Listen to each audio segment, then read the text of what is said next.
Fella. Yeah. We are here. That's it. Hey, good morning. Good morning to you. Always a pleasure to be here.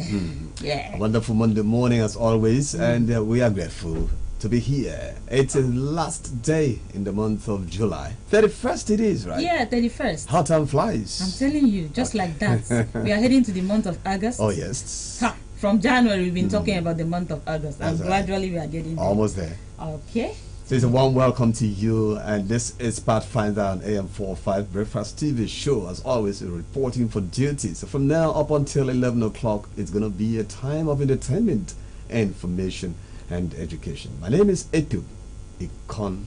And I'm always here, your smiling TV girl in Nogongdan. Always a pleasure to be here to make sure that I do what I know how to do. So what I am encouraging you is, as you're watching the program, just get your mind opened so that you learn one or two things from us today. Alright, so our first segment for this morning is Pathfinder. Where we're bringing you some personalities to talk about some issues I'm sure you'll be interested in. Why don't you stick around and get to find out who the personality is? That's right. Okay, so we also have a clinical psychologist. If you ask, he is a friend of the station. He's always here to talk on issues that concerns you and I. I'm so surprised to know that emotional blackmail is a disease. Yeah. I didn't know that if someone is blackmailing you emotionally, the person is suffering, is going through a kind of a disease. You know the name of that disease. You want to know how to be careful of such people and how you can encourage them to get help? Stick around, as Dr. Mfoni Neme shall be here to talk more on that. Alright, so thereafter, you can be rest assured, we always have that segment where we talk about the legality and the rights that you have to, that you have, and the things you need to know that surrounds your right. And that will be coming up on Pathfinder Law. Okay, so we also hope to bring to you the You and I segment. And that's a segment we talk about ourselves as well. On the You and I segment, I just want you to stay around and we'll give you what we have when the time comes. And if you have the time, you can be rest assured that market survey will be coming your way. Otherwise, we shall be playing with it and then entertaining you with some great songs as well. So that's it on the show this morning. It's always a delight to be a part of the Pathfinder family. So you stick around and let's savor the day as we roll. Meanwhile, didn't you miss me? You didn't want to say it. Don't allow you to come see here. Alive. You didn't want to say it. Keep it here. Don't worry. You don't have to say it here. Let them hear. Talk about it. We'll talk about it. You're begging me. You're begging me. Okay, I missed you. I missed you. Okay, welcome. Good to have you around. I know you're always there. You're always watching my back. You're always having my back. And I know that as a landlord that you are. And as a landlady, I look forward to always having you. So we are. You are my landlord. So you are always there watching my back. Okay, so welcome on board to this interesting program.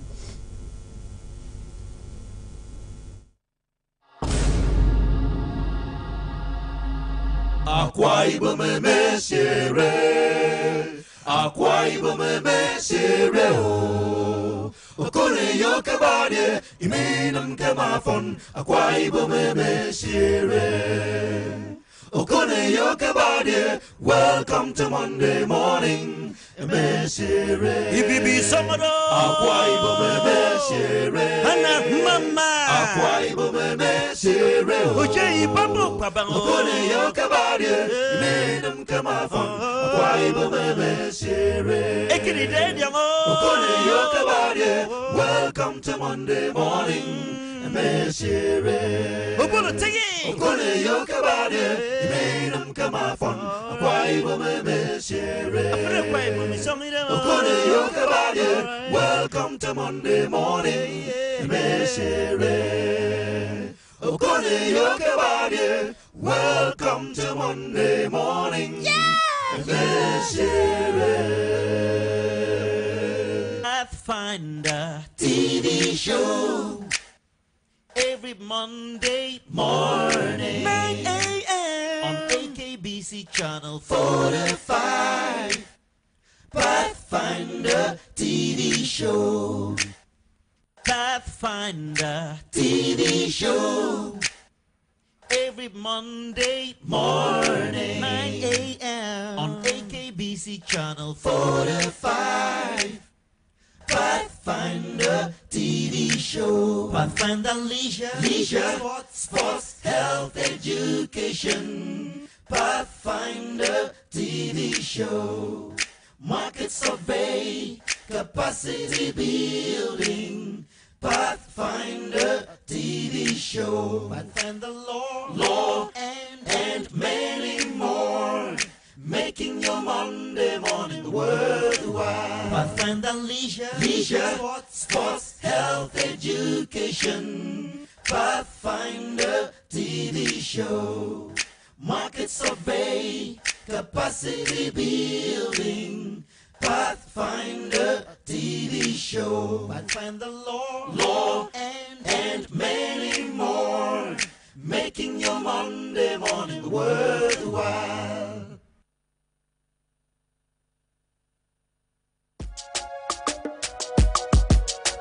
This is our home, where we all belong. The place where life is beautiful. The peaceful ambience we enjoy when we live together in unity and love. It's all a man, and you know, we go stand together, we go make them better. We be brothers and sisters, no matter where we be. It's all a man, and you know.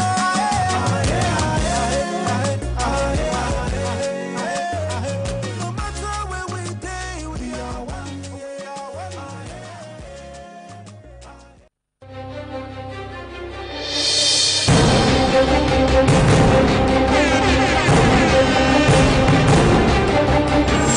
Incredibly fantastic.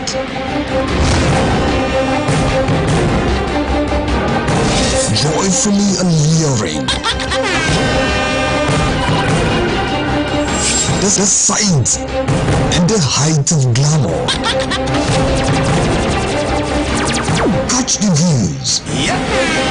Draw the emotions on AKBC Channel 45.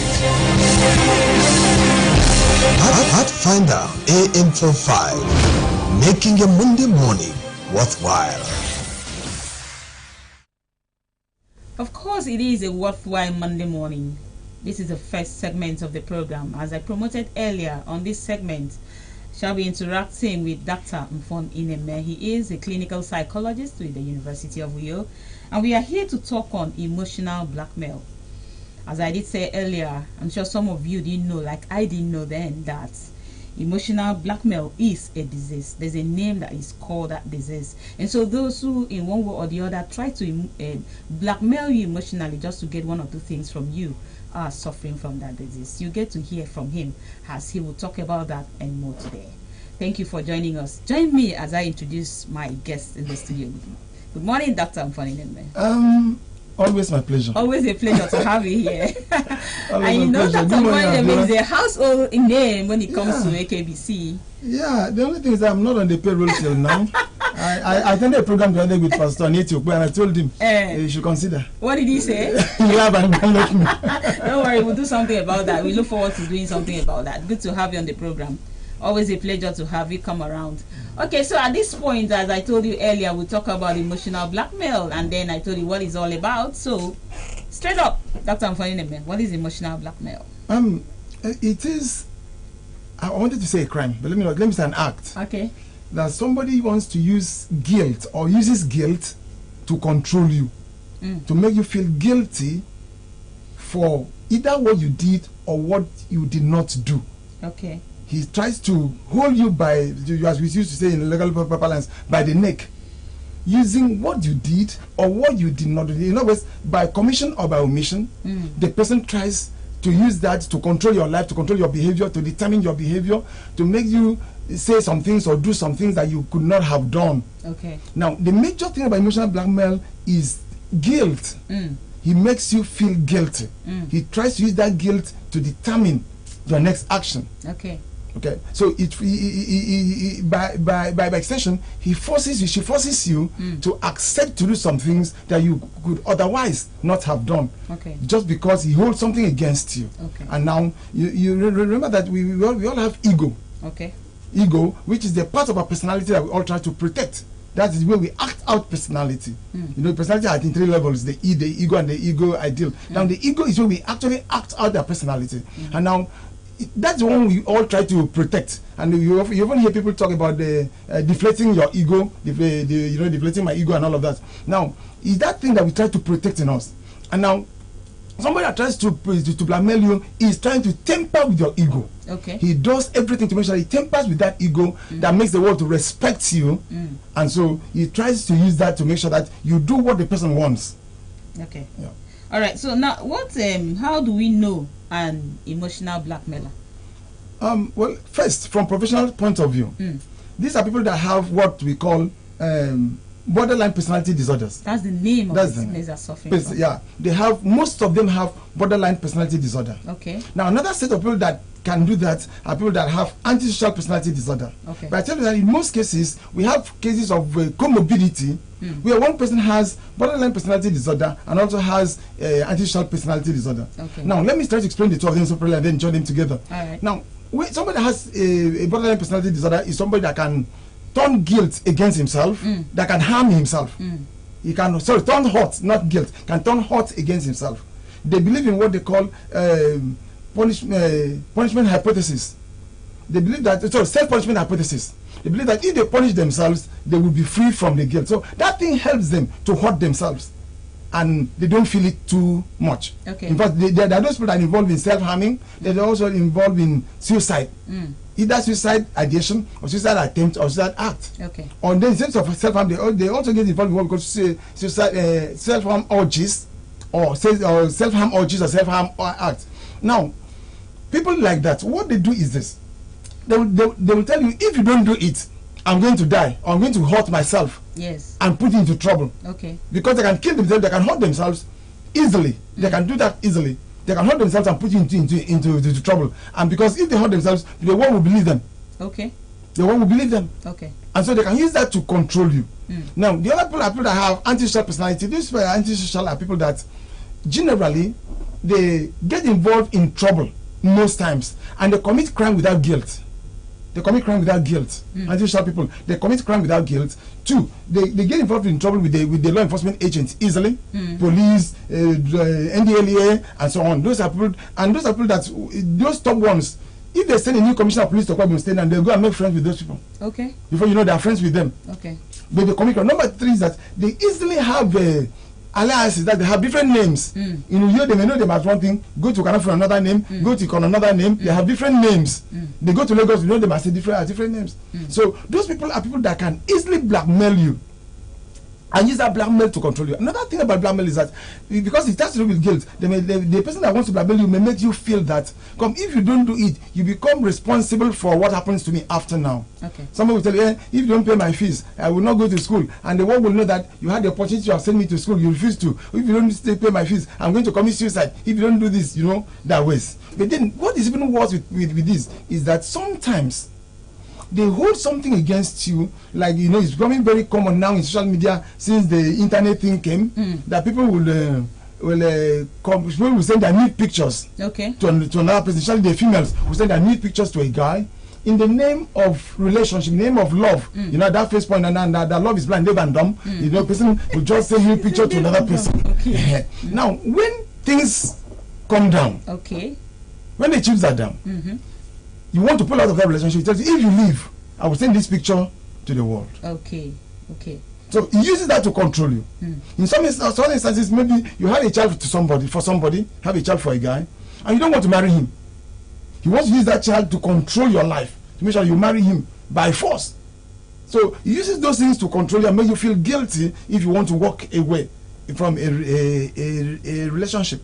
These are the ways that something will work. Okay, now you talk about it in the aspect of relationship, when it has to do with opposite sex relationship or same-sex relationship. Now, when we talk about these emotional blackmailers, we know that from what we see that their action may be impulsive and driven by fear and sense of hopelessness. What does that mean? Now, when we talk about impulsivity, it means the person is unable to stop it.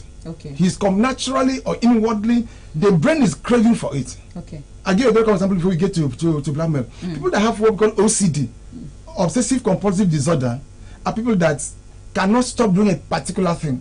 Like, you want to leave your house now, you go back and check your door, whether the door is locked. So they want to get to the remember, you don't need to confirm. That's impulsivity. You can check that door 3 times. Some people may not know that's a symptom of a disorder. It is a disorder. It's a symptom of a disorder. Okay. If you call it OCD, sometimes the person, the door is locked. You still want to go back and check it. You lock your car in the night to sleep. You want to go back and check. You want to go back and check 3 times, 4 times to confirm that these things are locked. Whereas you checked it a few minutes ago, you feel like now this is a case of impulsivity. Okay. Now people that do these things, that blackmail, they do it as a matter of impulsion. And compulsion. Okay. You know, they are compelled inwardly to doing what they are doing. They cannot stop it. They may know the ill this thing will cause another person, but they lack the guilt for it. Does it mean that their conscience in any way doesn't speak? Remember that in this studio I said some time ago that conscience is not natural. Okay. We are not. Nobody's born with conscience. Okay. We develop conscience in social context. Okay. It's a society that gives you conscience. What your society has not given you conscience for, you don't have conscience for that thing. That's the mistake we make in life, especially in this part of the world. Nobody's born with conscience. Nobody's born with conscience. We develop conscience. What your family has not given you conscience for, you won't have conscience for that thing. Then when you leave your family, you're larger society. Some of them do these things, they don't have guilt. They don't have guilt. They don't feel bad about it. Because what you call conscience is a part of your ego ideal that blames you when you do what is bad. That's simply what you call conscience. Some people even call it guilty conscience, which is actually not very correct. Guilty conscience is not correct. Very correct. Anyway. Okay. you know, in the aspect, the psychologists will always tell us, because when it has to do with the mind, when it has to do with talking about humans, the way we act and the way we do things, we give it to sociologists and psychologists. But sometimes it is hard for us. You know what I mean by us, some of us that are not really in this field, to understand exactly what you're talking about. Now, when you talk about this impulsive way of handling these issues, it has to do with these emotional blackmailers. And they do it and they don't feel bad about it. So now the next question will follow is, how can I protect myself from them? One is... Okay, first, let's find out, how do I identify them? Let's identify the emotional blackmailers. No, for us as psychologists, we may identify them with what I said, the borderline and all of that. Then with us. But with ordinary people like me. Like you. Okay. Now, you may notice that this person is somebody that once in a while tells you that I can do something and hurt another person. Once in a while, in a common discussion, I say, I can do that thing. I can do it. And you notice that this thing this person is saying I can do will hurt another person. But he lacks the guilt for saying that. That is, he can hurt another person, not you this time. But something should tell you that if this person can hurt another person and walk away without guilt, he can also hurt you. You should feel within you that come. If this man can hurt another person, possibly another relationship, can hurt another person and walk away, then you should know that something is wrong. Okay. That he can also do the same thing to you. Maybe we need to also know, we need to mention this. It's not just in an interpersonal relationship or intimate relationship. It may also be in official relationships. Official. Okay. Now you get into an office newly. Your accountant comes and tells you how to eat money, and you fall into it. You fall into it. You do. It's easy now that the chips are not down. You working together, everything is fine. You are enjoying yourselves. But if you have problem with that accountant, as the boss to the accountant, he might tell you, "Come, I have the records. Okay. If you try it, this is what I will present to the world." That's emotional blackmail now, and so that it clips your hands and your legs. Even if you did something, you can query him. You can't query because you know what the two of you have done. He uses that thing because he had an accountant. Maybe he's better in accounting, bookkeeping than you, so he would have kept the records. So he uses that against you. Okay. And so one of the ways you're going to see the way he talks, listen to his speeches. Just like I said, it's just that when people start relationships newly, either official relationships or corporate relationships or interpersonal relationships, intimate ones, some people become blind, deaf, and dumb. They don't listen. They don't talk. They can't hear. And they don't see. They don't see what they should see. Okay. This person that is talking, the way the person talks is an overt behavior that shows the covert behavior. What is going on inside the mind of this person? So as an ordinary person, you can use the way this person talks. He will tell you, I can do that. I did that to somebody else. I did that to this person. In fact, this man that was sent out of his office, I'm the one that did it. Okay? And you feel he's protecting you. No. It's an indication that this person is this way.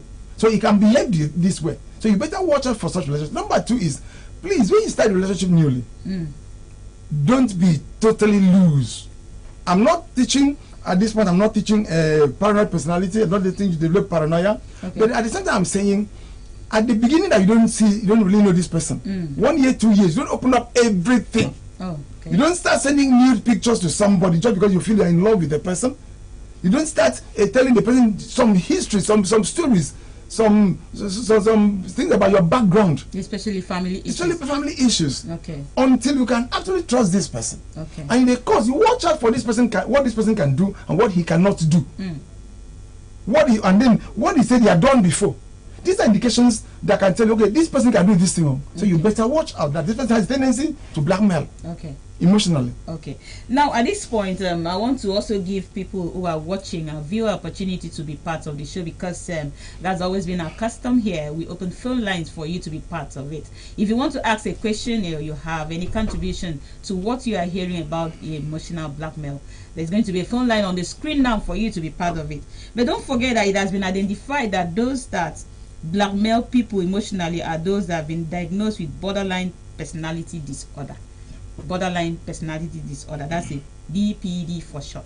And so if you see them around you, you need to know that this is what they are suffering from.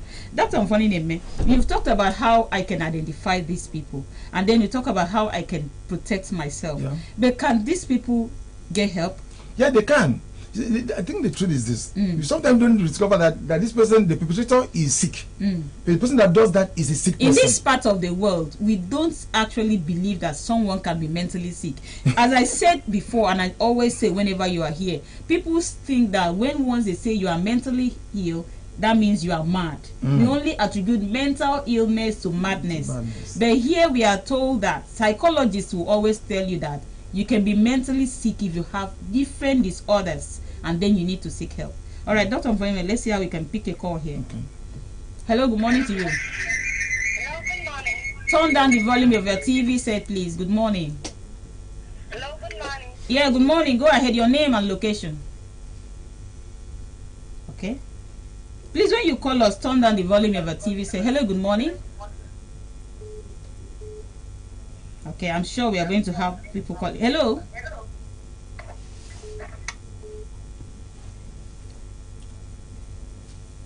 Okay, Dr. Mfonine, when we talk about mental illness, we only attribute it to madness. And you can use a word that it is not madness. What word do you use for that? No, the one you call madness loosely is schizophrenia. Okay. Schizophrenia, which is just one, maybe the extreme. Okay. The extreme aspect of mental illness. But some other persons, almost all of us, many people suffer some other things. So borderline disorder is a personality disorder. And that's a mental problem. And not madness is a psychotic disorder. Okay. It's psychotic disorder. Okay. In classification, it's fall under psychotic disorder. Okay. But personality disorders fall under borderline falls under personality disorders. Personality disorders. Those ones don't have.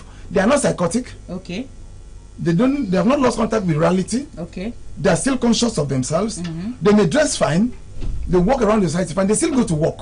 They mingle and they do everything. They do everything normally. But they are sick. They are sick. After all, some people have headache. They still go to work.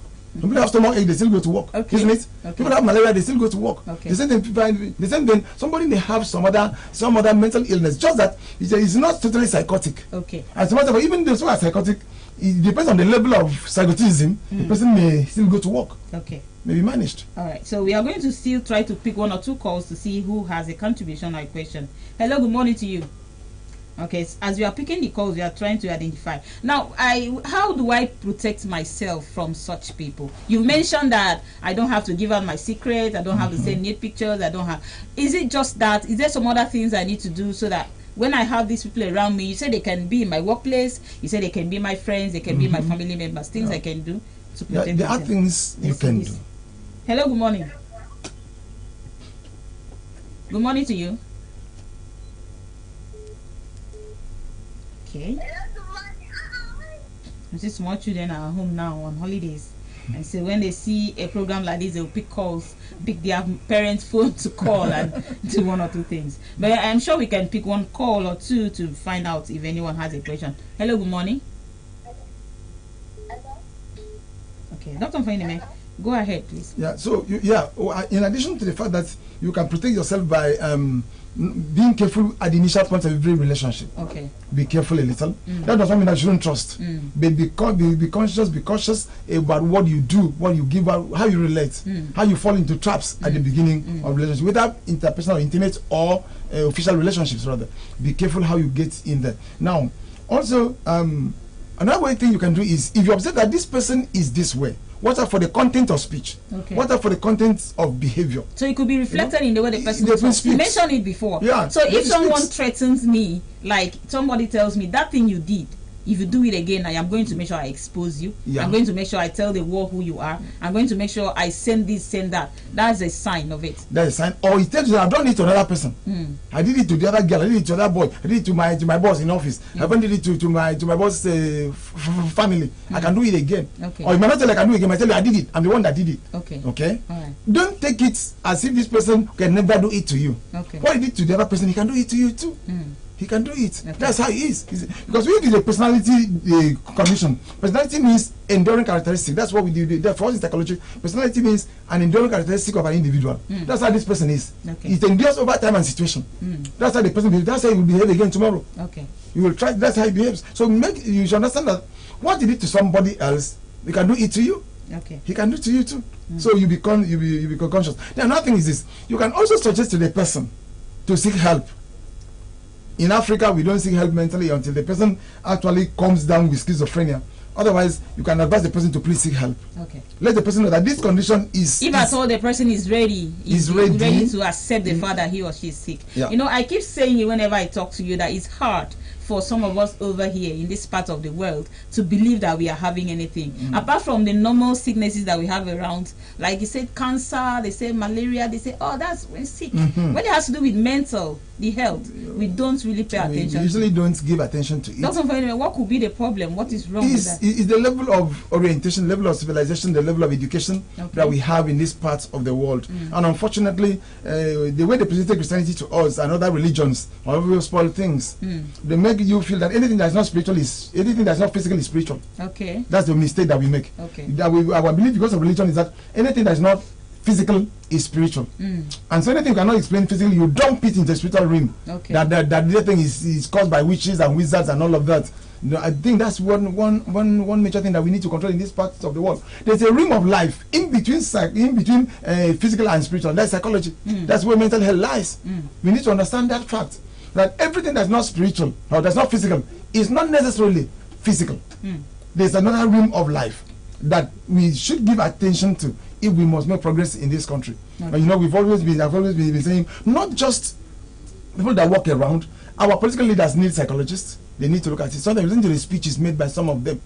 You see the content of speech. Okay. Now our religious leaders need to do this. Sometimes you listen to the content of their speeches. Sometimes on the media, you also listen to what they say. You know that there's something wrong somewhere. Okay, so what you're saying in essence is that we're not paying attention to these things. We're just looking at it as if there's nothing. There's nothing, and so it has to come from the spiritual world. You're suffering from one attack or the other if you display this act. Now, Dr. Mfoyine, we seem to see people on the social media who do this. They emotionally blackmail others. They bring out people's secret on social media and they go scot-free. In this part of the world, is there any punishment for emotional blackmailers? To the best of my knowledge, no. I'm not aware. Is there supposed to be? But no, it's supposed to be. At least that may serve as a deterrent to others. Okay. That you blackmail me. But I think there's some law that covers it. Maybe a lawyer may have to help us at this point. There's some law that covers it. That you blackmail somebody emotionally. That there's some law that says, okay, if you did this is the punishment. You know, all over the world, you cannot be punished for breaking a non-existing law. Okay. You can only be punished for breaking an existing law. So we need to see which part of the law talks about that and what is it that the law has put as a punishment for anybody that perpetrates such a behavior. We need to find out that maybe from a lawyer. Okay. So when we were talking, we identified that these emotional blackmailers, they act out of impulsiveness and hopelessness. Why would such people be hopeless? What would make them hopeless? Yeah, simple and interesting. You know, they almost always get frustrated. Those people are easily frustrated in life. Maybe I need to have mentioned that. They get easily frustrated in life. Or they get dubious. They pretend to be frustrated. They tell you, oh, if you don't give me, I've not eaten since morning. I only meet you today. You are the first person. God has made me to meet you. Please, if you don't give me money, I'm going to die. I've not eaten. You will leave and meet another person and with the same story. So what they do is that they make you feel guilty for a sin you have not committed. Sometimes the sin you have not committed, they make you feel guilty for a sin you have not committed. They push it into you and make you feel guilty. And so that's in that way they become helpless or hopeless. Sometimes in reality or in pretense. Those who are hopeless in reality are those who are frustrated, easily frustrated. Most of the people who do that are people who are easily frustrated. They tell you, if you don't need, I'm going to kill myself. I'll commit suicide now. I will hurt myself and let the world. I will leave a note, a suicide note, that you're the one that killed me now. I will tell the world that you didn't do what you could have done. So because of that, I ended up my life. I ended my life and so on. Okay. So it is that sense of hopelessness that they have in them that makes them behave that way. Okay. Okay. Now they see life as life is going to end without this. Those are sincerely hopeless. So not those that pretend. Those that are sincerely hopeless is because of their orientation. They see life as being one straight jacketed thing that if you don't give it to me, I'm going to die. Life must come this way or I'm going to commit suicide. Life must come the other way, and so they'll make you feel guilty by telling you, if you don't do it, I will kill myself, I will die, I will leave school, I will not go to school again. As if they don't go to school, which one is your own, which one is not your own, and so on. They make you feel guilty. And some of these people are people that they had opportunity and they blew off these opportunities. Some of them were sent to school, they refused to go to school. They were sent to go and learn trade, they refused to learn it. And now the hopelessness and the helplessness is on them. They want to make it, they want to put it on another person, and make another person feel guilty for sin you have not committed. They make you feel guilty whereas they had the opportunity to have become anything in life, but they refuse to go to school. Okay.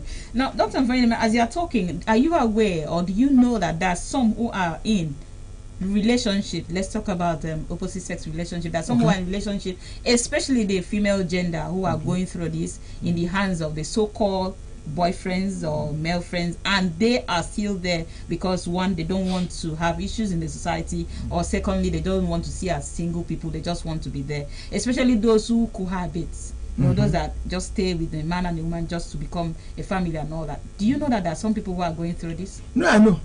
I have some of them as clients. Okay. Some of them come to my office for some psychological counseling or sometimes full psychotherapy sessions. Okay. Now, it's a duty of psychologists to take them to a point that they know that you can still build up your image. Even if this guy tarnishes your image, you can still build it up. Okay. You can still build it up again. It's a function of time. So what's the way forward? How can someone walk out from such a relationship? If you feel the relationship is toxic, why stay there? Okay, just because you don't want to tell the world that, oh, you committed abortion, you want to tell the world that, come, you had a child somewhere, you want to tell you that you did. No, it's not enough to keep you in a relationship if you don't like it. If it's not favorable, if it is toxic, why do you commit suicide? Because saying that relationship is like committing suicide. You willingly, purposefully kill yourself. You are the one that wants yourself into death. Why? Just because you don't want somebody to talk about you? No. Okay. They won't always talk. Once in a while, they will always talk. Okay. However, we have our integrities to protect, we have our images to protect, we have our names to protect. Okay. And so, but if it has happened already, you need to realize that even if the person blackmails you, you can still walk out of it. Okay. You don't let somebody enslave you just because of this. Because they use it to enslave. They use it as a measure of slavery. Okay. Or a method of slavery. They enslave you because of it. Okay. So that's the reason some people stay back. Yes. They suffer in silence. They suffer in silence, and these people will continue to blackmail and use that to control them. Some will even tell you, come, if you must be paying me a particular amount every month. If you don't want this story to be out, you have to be paying him a particular amount every month, and you keep paying. So that you don't even have, you borrow and pay him because you want to. And you notice that somebody that could have done that once or twice and does not feel guilty. Somebody to tell you that there's something wrong mentally with this individual. The issue of conscience is out of it. The issue of conscience is out of it. That you don't have, you borrow and pay him, and he's happy to collect the money. And he still will come and tell you another day, come, this is your picture. Okay. Or this is that about you. If you don't give me this, I'll do this. And sometimes they don't do it once, it's not a one-off thing. They come back, they keep repeating it because they use that to enslave you. Okay. They use that to control your life. Okay. Actually, apart from the issue of guilt, the issue of control in blackmailing. The blackmail is used to control your life, determine your life, determine your activities. They use that. So how in reality, in real life, should we deal with these emotional blackmailers? Let's see if I can pick one call because we'll soon be wrapping up this segment. I just want to see if one or two persons you call, because I know that right now school children are at home, and so they were using the phones to flash, and then when you want to pick the calls, they will go away. But while we are trying to pick one or two calls to see if someone has a question, in reality, in this part of the world, I've said it already, we don't accept that someone can have this kind of sickness. And so whenever it happens, it is real. We just look at it that way, and sometimes you see it as a normal thing. But in reality, how can I protect myself from emotional blackmailers? And then what help should they should they seek? No, I think we should even start with the perpetrators. Okay. You should understand that you have a problem. Mm. If you blackmail and you lack conscience for it, you lack guilt for it, Conscience doesn't come in at all. it doesn't come in at all. If you can do that and walk away, then you are sick. Dr. Unforgettable, let me see if this person will talk. Okay, it's gone. All right. Now, so what I suggest to you is that you seek help. Okay. Don't think it's an achievement. You may have used it to do one or two things. You may use the emotional blackmail thing to achieve one or two things in life, one or two goals in life. Okay. You may have used it to get some money. You have used it to even get employment for yourself or for your son or for your person. It doesn't end there. There's a word like repercussion in life. Okay. It boomerangs after some time. Okay. But number two is a crime. Number three is the fact that those who suffer, the victims, should make up their minds to walk out of it and damn the consequences. Damn the consequences. Any consequence. Either they You are not going to, exposing the you. highest is it will go viral. Okay. The world will talk about you. The world will go talk about you. Yes. But must you suffer forever? Okay. You need to come to a point that you make up your mind to say, come, well, it's my integrity. I have done it if you actually did it. Okay. If it's not a lie. But if it's a lie, then you must do everything to also protect yourself or defend that image that is trying to defend. You may have to get to court or use other legal processes to make sure that you get justice. Okay. Or see some, you can see redress in some other ways. Okay, so you were talking about getting help. Where should such people go for help? Simple. Mental health department, psychology department. Okay. Yeah. So when people like this have to come to mental health department to seek for help, what should they have in mind as they're coming? Should they prepare themselves to get? Well, they should know that they're not coming to make a magician. They're coming to make a scientist. Okay. So you're going to use scientific processes to help them come out of the condition. Okay. Not a magician. Number two, they should make up their mind to cooperate with therapy, with sessions. What you are asked to do, you do. What you're asked to do, you do. It's like going to hospital. Fine, you go. They give you a drug. You carry the drug and you don't take the drug. If it's not going to work. Okay. Yeah. So this one was. Let's see if I can pick one call. But if it doesn't work, we'll go. Hello. Good morning. Hello. Good morning. Yes. All right, Dr. Unforgettable, it's always a pleasure to have you come on the program to talk on these issues. And one thing you've made us appreciate is the fact that those that blackmail others are suffering from a particular illness called borderline personality disorder. So they need to seek help. And then for the people who have been blackmailed, they can walk away. Then the consequences, with time, they will heal. They will heal. Instead of suffering in silence. Thank you very much for coming on the show. We look forward to have you come talk about another issue. Thank you so much. My pleasure. Okay, so that is the size of this particular segment for the program today. Thank you for staying with us. But don't go anywhere. Pathfinder continues after this time out.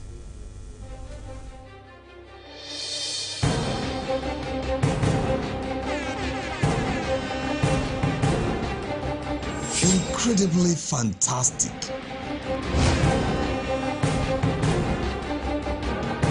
Joyfully alluring. The sight and the height of glamour. Catch the views. Draw the emotions on AKBC Channel 45.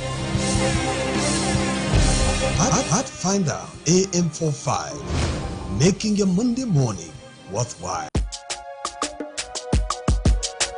This is home where we all belong. The place where life is beautiful. The peaceful ambience we enjoy when we live together in unity and love. It's all man, you know. We go stand together, we go make them better. We be brothers and sisters, no matter where we be. It's all man, you know.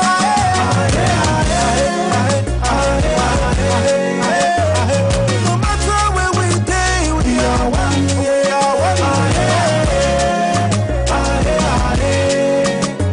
Let's live together in peace and harmony.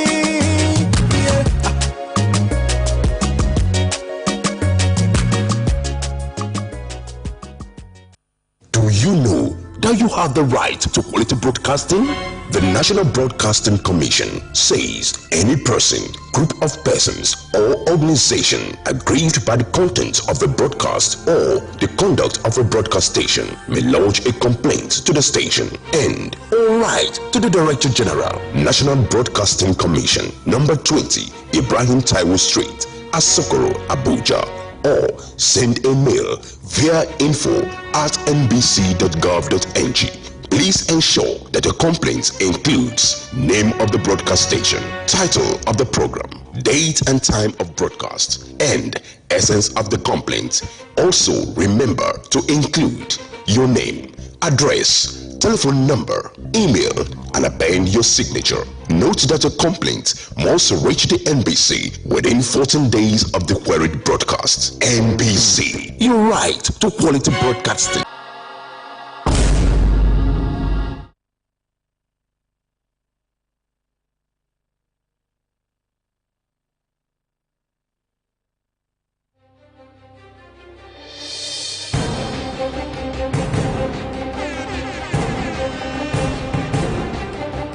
Incredibly fantastic.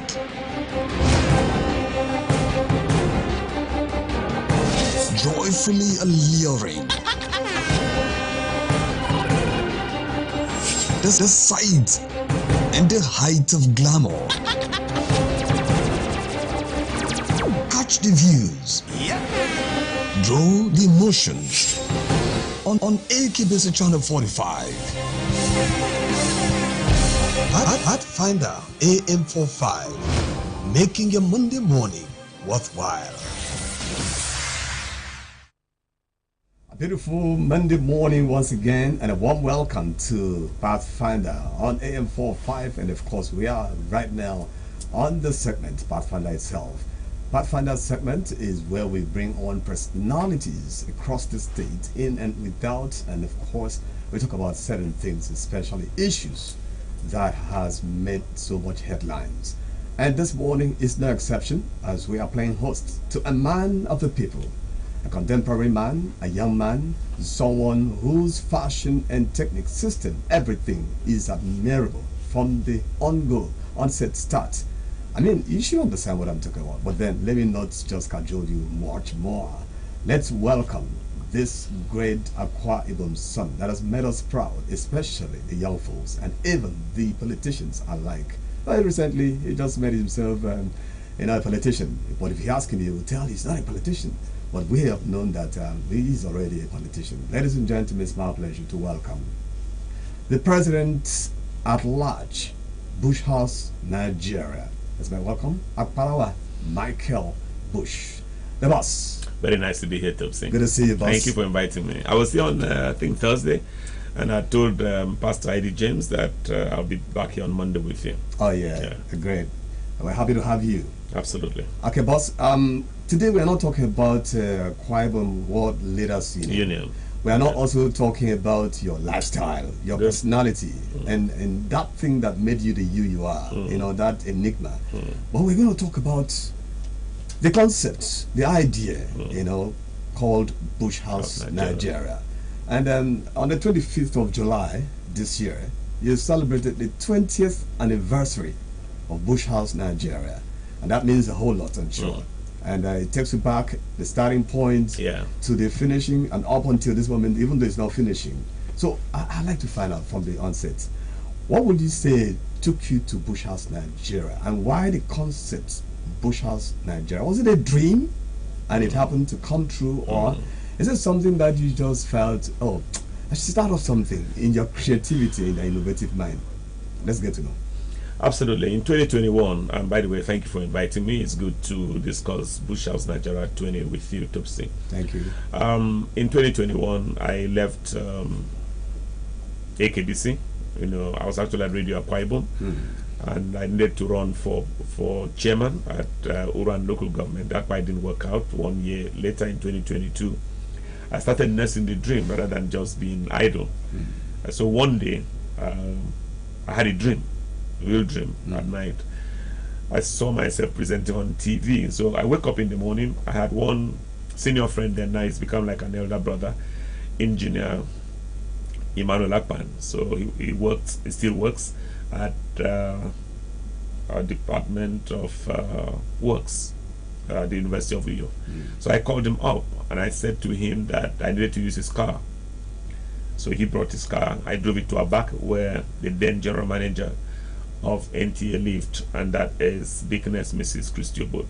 I went to discuss with her that I needed to do a TV program, 1 hour, immediately after what was then M Express on the network service of NTA. She, like every mother, tried to discourage me that she didn't think it was something I should dabble into. That NTA had tried it, they called it M Express extension. I didn't quite work for them as the owners of the station. Then what about me? I'm buying the airtime. How do I break even? I told her not to worry. So she told me, okay, if I really meant business, I should go and bring her 50,000. You know, to have 50,000 in 2002 was big. Was big. So I went. It took me quite some time. Eventually, when I returned to her with 200. And she said, wow, you brought 200? If you brought 200 instead of the 50, I said, that means that you can actually raise the full money, which was about 700,000. So it took me another year. At that time? Yes. For what? For 1 year? For no, for 1 quarter. It was 1 quarter. It's because I was going to run every day. Every day, okay. For 1 quarter. Every weekday. Every weekday, really. 9 to 10. You know, so she now said, well, you have to look for the money. And so it took me another year before I would raise additional 500,000. As a matter of fact, the first one that I raised came as a loan from Bishop Dr. John Ekong of NACOM. I'm very grateful to him and his family. And then the second 500, nearly 400 and something thousand I raised was from Dr. Odemendana. That's how I was able to pay. And then eventually, on the 25th of July, 2003, we now went on air for the first time. I can never forget that day. My first guest, of course, was the Right Honorable Barrister Hussein Abonwapabio, then in the House of Assembly. And even the following day, the following edition of the program, Monday, it still repeated because we found it very nice. The conversation was very nice. So we went back together. He was my first and second guest. And the rest, as they say, is history. You said that somehow it was because you left AKBC in 2001? Yes, 2021. Yes. Yeah. No, 2001. Yes. Yes. 2001. And then you started in 2003. Yes. Was it a kind of out of job dissatisfaction? Absolutely. No. I didn't leave AKBC for that. No. I would never have left AKBC. No, what I mean is that you had to, venture into. No. I've always been like that. Okay. I'm sorry. It might sound immodest, but I'm a true leader. I'm a born leader, and I've always been hungry for a political platform to go and show that leadership. Unfortunately, that hasn't come yet, but we keep pushing. So that's why I left AKBC. I could never have left AKBC because of, job satisfaction. If I left because of job satisfaction, why am I still on the AKBC platform many years after? I'll always be grateful to the AKBC. I say this to everyone because this is where my mentor, Mr. Eddie Ekpenyong, brought me in and helped me and groomed me, and so I remember AKBC every time. And even when our own stations, whether it's radio, whether it's TV, when they come on stream, I would still look for ways to partner AKBC. Interesting. Now, so when you started Bush House Nigeria then, back in 2003, I'm sure you must have had some other programs or maybe room for some segment or that. Absolutely. Now give us an insight of what the rooms or the segments were and why. Whoa, that's an unfair question. Do I remember any? Okay, there was a living room. The living room was for interviews, as we're doing now. There was the papers today. I think that's what we called it. The papers today. It was newspaper review. The living room was for interviews? For interviews. And we also had the lobby, short interviews, living room, long interviews. Then we had the papers today where we would critique newspapers and other segments like that. Then eventually, I think 1 year later, or a few months later, because of the humongous success we recorded with Bush House Nigeria, or what was then AM Express Extra on TV. We went on radio. That's when we started with Bush House Nigeria the following year, and of course it was on your station here, Radio Akwa Ibom. We ran on Monday, Wednesday, and Saturday. And we went on. We really went on to do great things. And I remember my first clients then. For instance, the first check I ever got as a businessman, so to speak, came from now Senator Dr. luscious they took. Actually came from a schools, Fortune Schools, you know, and many people supported us at Shaw Electronics. Parawasi then was now Dr. Godwin Tugude, Monam's Electronics, Wow. Josie Those are the big names there. Absolutely. They really supported us. We are eternally grateful. Wow. Okay, so taking a look at Bush House Nigeria today, Yeah. what would you say drives Bush House Nigeria? Is it like you said, a leadership prowess in you, Yeah. or is it passion? Is it Yeah. commitment? It's not passion. Passion is not enough. Commitment is not even enough. It's you know, those things are not enough. It's just, I think, the deprivations of my childhood. I see how our society pokes fun at people who don't add any value, at people who have nothing to do. Sometimes I wonder how our young people cope going around politicians, because they are so poorly treated. Do you understand? And that's why I try to keep a distance from politicians. Except there is really something I need to see you for, we need to talk about, because I don't like the way, essentially, the way they treat our young persons, especially those young persons who don't add value, who just go there because they push, or they need a lift, they need a hand here and so on stuff, you know. So that's why I've always had the idea, the mind, to make sure I run with something. I need at, and there has not been any time in the last 30 years of my life that I wasn't doing something. I would never be found not doing anything. My only child, Adia, also has that you know, put into her, you know, and everyone, all my mentees, or all of my mentees, all of the young persons around me, they know that I insist, look for something and do, no matter how menial it might look, and no matter how poor, how disrespectful, how dishonorable it might look, just keep at it. So it was this, and it is this, that keeps me at my desk at Bush House Nigeria. So even when I'm president at large, you know, I'm still on the board of Kwaimun State Primary Healthcare right now. No doubt about it. Yeah, so I still make sure my eyes and my heart are where they should be. Look at Bush House Nigeria, Yeah, 20 sure. good years now. Absolutely. And as president-elect, president at large, and that you are, Bush House Nigeria has metamorphosed from the then AM Express Extra Absolutely. to Bush House Nigeria, Absolutely. and also left the likes of the living room, Absolutely. capacity there, to something else, other compartment. Absolutely. Now take us round. Yeah, You have it on radio and all of yeah. that. And TV. Yeah, apart from that, you know, people just think Bush House Nigeria is about media. Yeah, well, it's media that brought us here. So we essentially, and it's media everyone sees. So we stick with that. But our interests far transcend the media. We are interested in properties. We are interested in movies. We are interested in consultancies. We are interested in so much. But those arms of the company have not been activated for, you know why. You know, we're just waiting for the right time for some of those things. And we'll keep pushing. We're even interested. We have a school that we incorporated, a different kind of school that I think we should be activating in the next 2-3 years. So looking at all of these, and then you've gone through Abuja, Yes, back sure. to Yeah. Nigeria, Yeah. and then we also have, like you said, the 20 questions and all Absolutely, of that. yeah. Any regrets on this? No, there will never be. Not for the life of me. Or you Not don't for think the that you life of had me. it so much beforehand and all of that? No, that's kept me busy. That has kept me busy and respected. And that's the most important thing. It's good to be honored. It's good to be respected. And there is nothing that you get less once you're putting in more. Do you understand? We stayed at our desk. If even the child that has not been born yet, if an unborn child, we're asked tomorrow, what do you know about Michael Bush? You know, the thing he would say is Bush House Nigeria. You know, so at least that one, and he would be there. He would live after me. He would you know, outlive me and all of that. So we're happy. We've done great things. We went to Abuja for 10 years, right on the heels of the kidnap of my dear wife. Went to Abuja to spend 10 years. We were on Capital FM 92.9 every weekday, 11 to noon.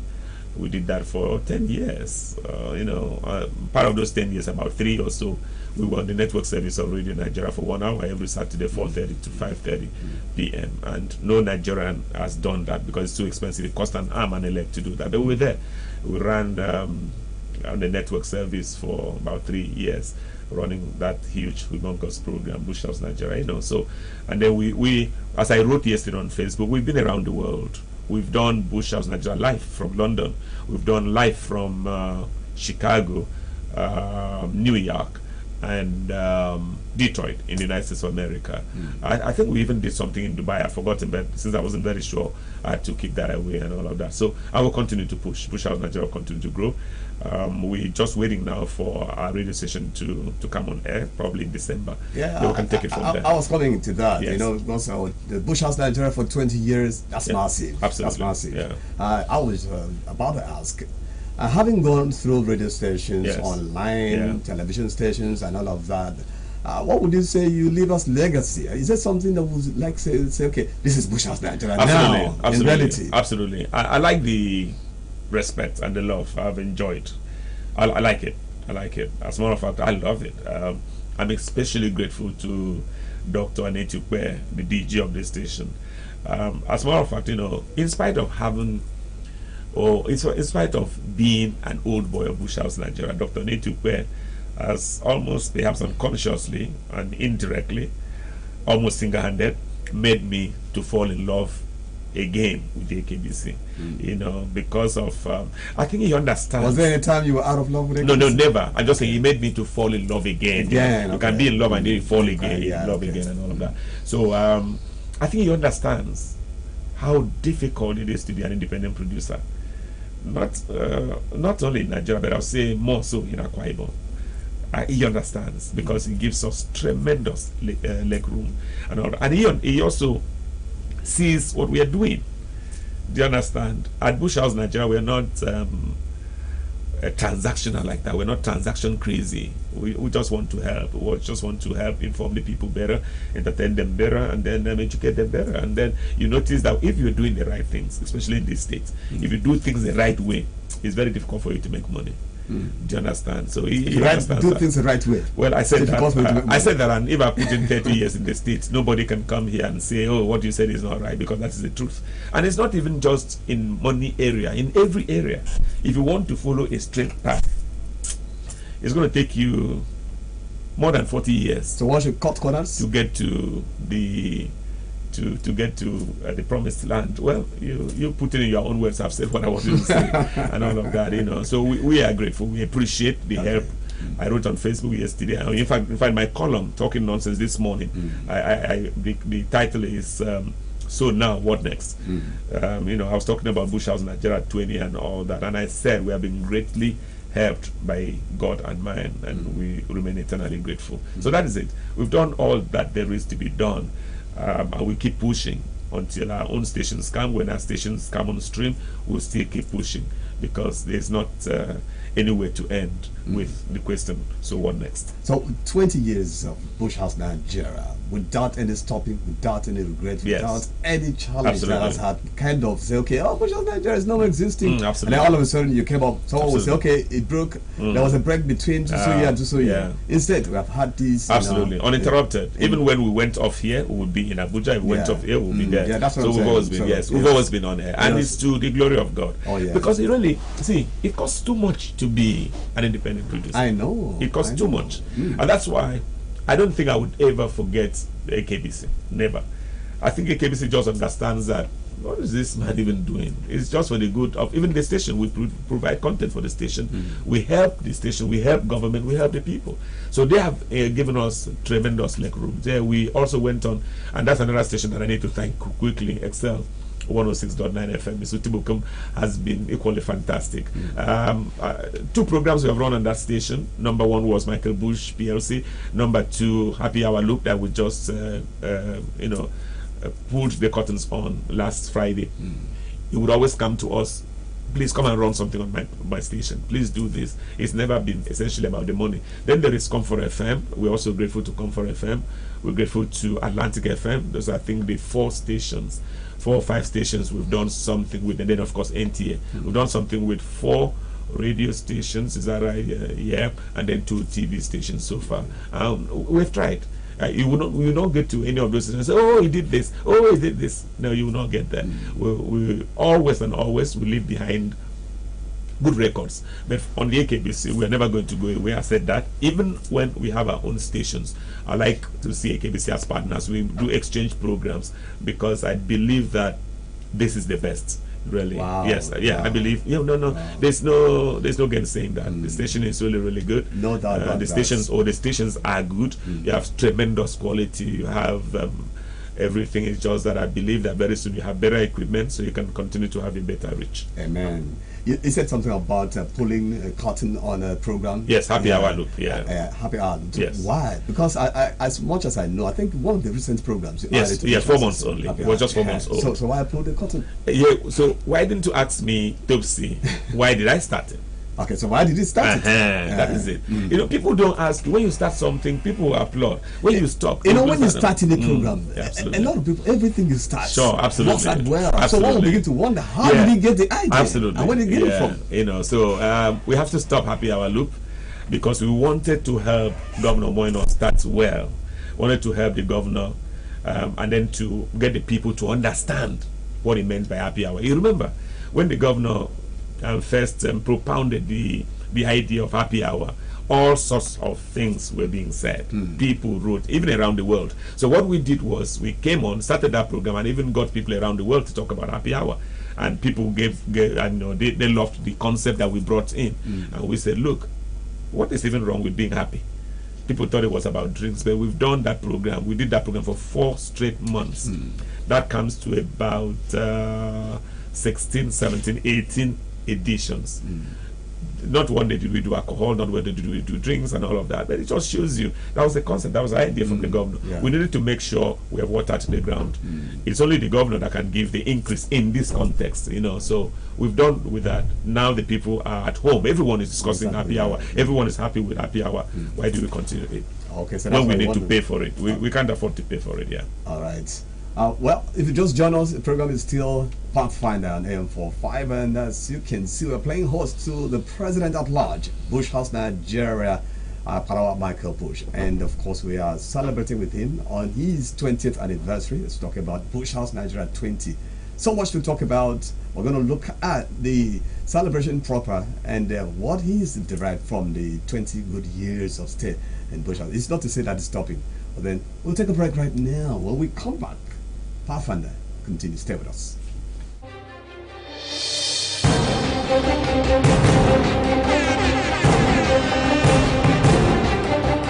Incredibly fantastic.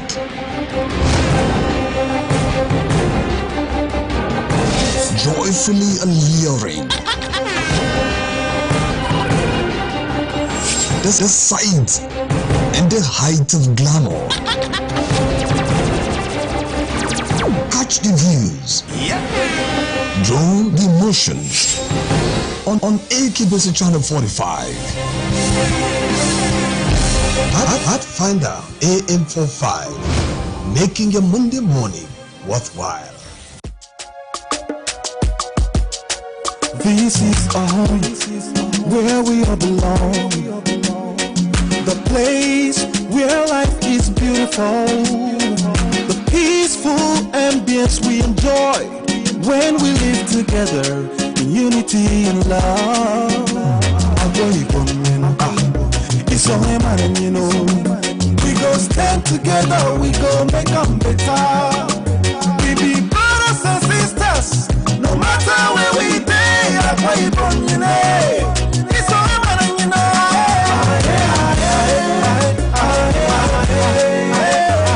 No matter where we be, we are one.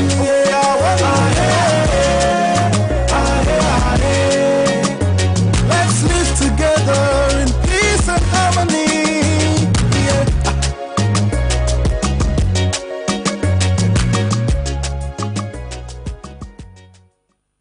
Do you know that you have the right to quality broadcasting? The National Broadcasting Commission says any person, group of persons, or organization aggrieved by the content of a broadcast or the conduct of a broadcast station may lodge a complaint to the station and all right to the Director General, National Broadcasting Commission, number 20, Ibrahim Taiwo Street, Asokoro, Abuja, or send a mail via info@nbc.gov.ng. Please ensure that your complaint includes name of the broadcast station, title of the program, date and time of broadcast, and essence of the complaint.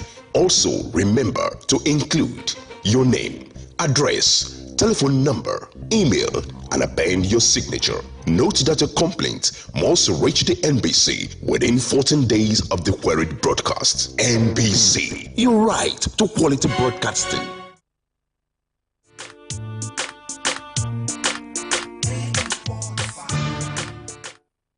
Glad to have you back on the show. It's still Pathfinder on AM45, and today we're playing host to the president at large, Bush House Nigeria, Akparawa Michael Bush, and of course we're also celebrating with him the 20th anniversary of Bush House Nigeria, which happened to be on Wednesday, 25th July, 2003.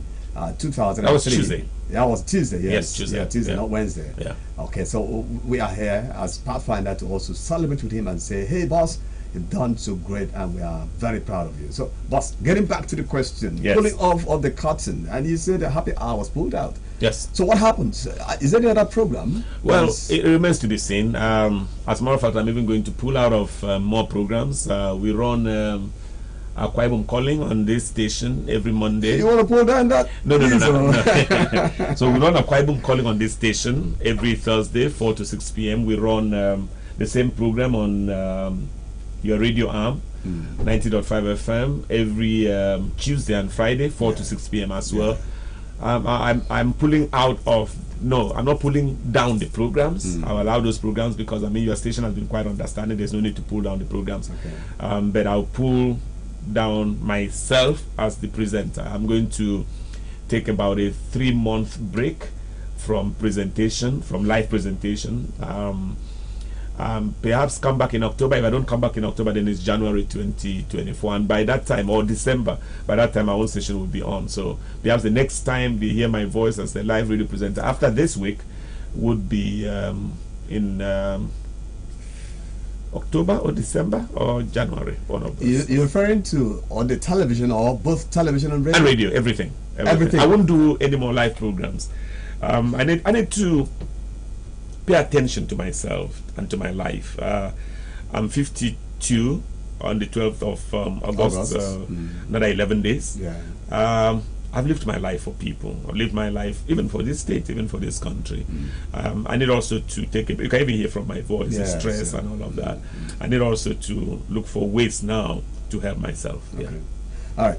Let's get down now to your private station. You said Yes. so much about private station, Yes. radio, mostly radio. Is it going to be radio and television? Yes, but what's the name? What's the? Oh, Bush House Nigeria, of course. I Bush wanted House it to be House 87.7 FM. Okay. But those who like me, those who own me, said no, it cannot be. It must be Bush House Nigeria. So it's going to be Bush House Nigeria 87.7 FM. You and the TV. While I don't talk about the TV that much, is that it's more capital intensive. Okay. He did almost $1 billion for the TV to go on air. You know, so the TV is a long way off. We'll just focus on the radio and then we can bring that up later. Bush House Nigeria 87.7 87.7 FM. Where is that situated? It's going to be situated in my village, but we're also thinking that because that is like fresh ground, you have to do everything from ground up, that perhaps we should start in Uyo and then move to the permanent site as we progress. But the station, the studio itself, Yeah. where is it? That's what I'm saying. It would be in my village, but right now it's going to be in Uyo. Uyo, okay. Yeah. So we're looking at Bush House Nigeria Nigeria 87.7 FM yes. coming on stream by December December I'm 2023. hoping, by the grace of God, it should be on beautiful, there. beautiful. And I can't wait. You know. We can't also wait to hear Absolutely. because we know who you are Absolutely. and what you're made of. Yeah. And perhaps we'll just listen to the station. Absolutely. And then, of course, take a walk and then see what's going on there. So congratulations in Thank advance you. for that. Thank you. Greatly. All right, so looking back at the 20th anniversary, are there celebrations? Are there things No, to be done? No. The celebrations we've done have been like anticlimactic. We have used the time to, you know, cut down on most of our programs, as you already know. There's no particular celebration. Even on my birthday, there won't be celebrations. But I don't know whether I'm able to fall to the temptation of taking up 20 questions. So my record 20 questions on that birthday. I don't know. We're still looking at it. We may record 20 questions on that day. Like we did 2 years ago. As we did On the 2 years ago, 50th, on the yes, 50th, yes. yeah. So, was it 50th? I think it was even 49. Okay, 49th, yes, that's I think right. it was 49. It was 49th, My yes. 49th birthday. 49, I remember. Yeah, my 49th birthday. And yeah, I think we're looking at, and we'll try and talk with some of our friends and see whether it's possible. But if we want to even record the 20 questions, I would like it to be in somewhere else. May not even be the normal place we always go to. I like it to be in somewhere else. Let's just see whether we're able to put that together. Yeah. All right, so also wishing you the very best in your birthday, Thank because you. you know, 11 days from now, Yeah. we shall be gathering for that as well. Yeah. All right, let's take a look at Bush House Nigeria, as it is, as a program, as a name, as Absolutely. a brand name, Yeah. as it is right now. 20 years on, and then we still look for many more years to come. Yeah. Apart from the radio, what else are we expecting? Yeah. We already have discussed the TV that is coming, but the radio itself is going to be more than a radio station. Running contemporary programs? Of course, but it's going to be more than just a radio station. It's going to be more. It's going to be school. It's going to be family. It's going to be all of that. But some of these things are better experienced. I would just rather wait that people should just have a little patience, and also while praying for us, they also are able to wait. So we'll see how it goes. Then the question that you had asked, I think when we set out that I don't think I fielded that enough, because I like to give short answers. It makes the interview better. Yeah. You know, was about how did the name come about? You Yeah, asked how that did the name question. come about? and Yes, yeah. yeah. So the name of Bush House Nigeria came about from my name, of course. Yeah. My own name before I went into radio was Etebon Michael, but because of wanting a name that would click on radio, I had to fall back to what was then just like a sobriquet, you know. I brought about the name. Yeah, sure. You know, I went to school in Cameroon. The Cameroonian TV paid so particular attention to this American election, 1988. I had a friend in Cameroon. His name was Michael Nambangi. My own name was Etebon Michael. So everywhere we went, people call us Michael, and then he would always stand. So when that election came, he said he rooted for Michael Dukakis because it was his namesake. I rooted for George Bush Senior. Okay. And so when Bush won, people just started calling me Michael Bush. So I went to my father when I came to Nigeria in the wee 90s, and knowing that I was going to end up on radio, I said to my father, Daddy, please give me permission to change my name formally. And he said, okay. So I became Michael Bush. So all those who say, oh, it was once Michael Ecott or something, I just tell them it's never been like that. There's not even one Ecott in my entire family. There's not been, and I don't think there would ever be, because I mean, the 10 generations of my family, nobody has ever born that. You know, so so when this station was going to start, I needed to name it. Somebody asked me the other day, why not Michael House? I said, because I felt that Bush House was already in existence in London. The BBC was then broadcasting from Bush House, BBC Radio. They were broadcasting from Bush House in London. You know, so it was good to say Bush House, and then to make it different from London. So Bush House Nigeria. So that's why we have stuck with that name, and it's a brand is going to be a name forever. The brand is also speaking Yeah, up sure, big absolutely. time. Okay, so let's look at the challenges. Absolutely. Humongous. Humongous, yeah. Would you like to lead us in? Yeah, of course. You know, in Akwa Ibom, we talk about how there are no jobs. The time has also come, we need to flip that page and discuss not only unemployment, but also unemployability. You know, most people are unemployable. Most people who even need to be employed are unemployable. They have to raise their own personal number. And raising your personal number is not only in education, it's also in your mind, in your head, that you want to love this job. People want to be paid salaries, they don't want to bring anything to the table and all of that. So you notice, for instance, and let me blast it here. I've been employing people for more than 20 years, but let's count 20 because Bush House Nigeria has been for 20 years. And I know that at some point in Abuja, we were paying like 5 million a month. We went to Abuja. Yes, but in Uyo, the highest has been 2 million. But don't take 2 point something million. But don't even go there. come back, just take 1 million for each month times 12 times 20. That's so much money. I think that's almost like nearly, very close to 450 million or thereabouts. I can tell you, all the staff, all the people who have gone through Bush House Nigeria in the last 20 years, thousands of them, put them together, whether in Abuja, whether in Uyo, they have not generated up to 5 million naira. That's true. They have not generated up to 5 million, but have paid salaries 450 million naira, you know. So it shows you when I say. So where did they come from? Well, you have to employ people, then you do the work for them. That's why in Bush House Nigeria, none of them would ever complain about, oh, salaries are delayed. I try to pay.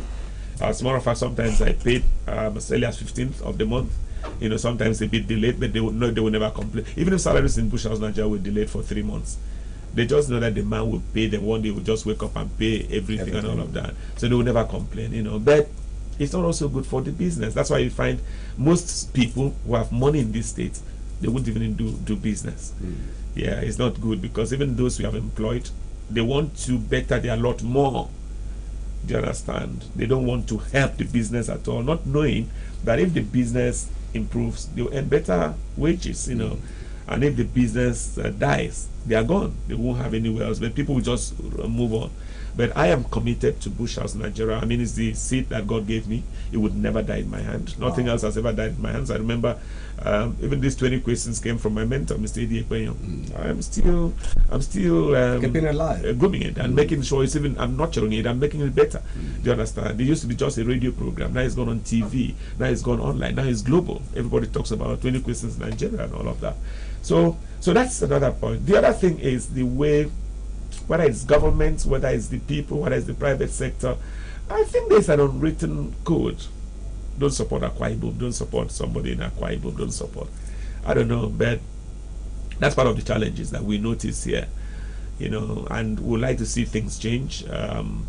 We like to keep pushing these buttons and try to make sure we support ourselves. See, the secret in making Akwa Ibom better and bigger, and faster is in helping Brand Akwa Ibom.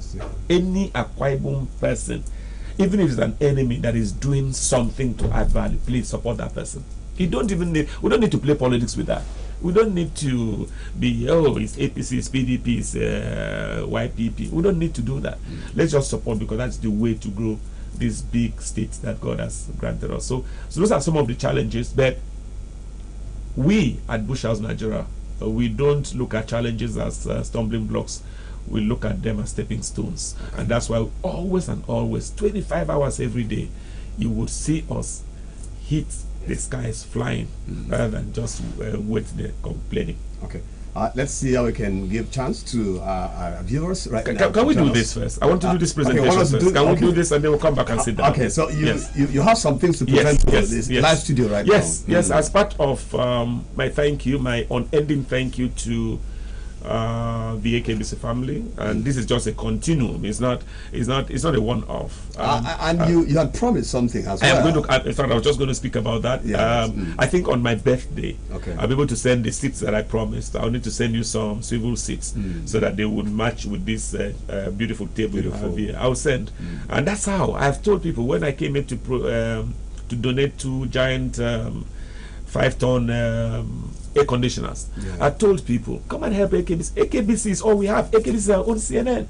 So I'm not doing this as anything. I'm just doing this as part of the unending, the eternal thank you that Bush House Nigeria would like to register with AKBC, both as a TV and as a radio station. So I have some things. I just want to beautify your studios. If you like, can we step up? Yes, please. Yeah. The cameraman there? Yeah. Yeah, we're stepping up. All right, okay. So let's do that. Yeah. So I like to first present this, and even in presenting it, you and I would not just decorate this. I like us to decorate. Where do you want this? Do you want this here? Okay, there. Yes. I think it looks really great here. That's right. Yeah. So I